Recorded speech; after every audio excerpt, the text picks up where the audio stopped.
Peter's new powers were amazing, but they also came with a problem. His camera was broken during his scuffle with Flash. He needed money to buy a new one. That's when he saw an ad in the newspaper that seemed like it was made for him. A local wrestling promoter was offering $100 to anyone who could last 3 minutes in the ring with a giant professional wrestler named Crusher Hogan. $100.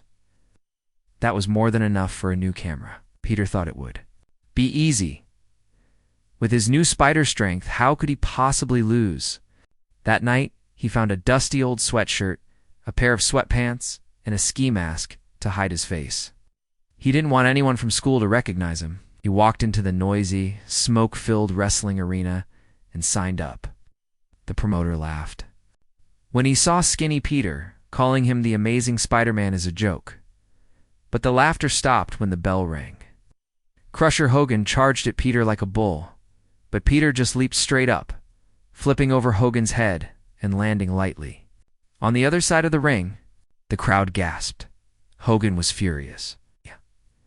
He tried to grab Peter, but Peter was too quick, dodging every move. Peter easily climbed up the ring posts and balanced on the top rope. "Is that all you've got?" he teased, finally getting tired of the game.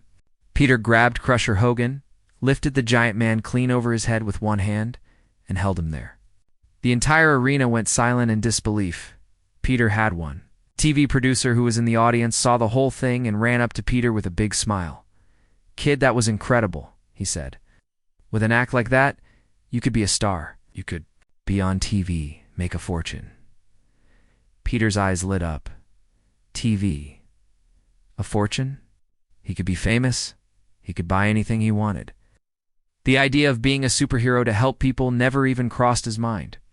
All he could think about was the fame, the money, and how his life as a nerdy nobody was finally over.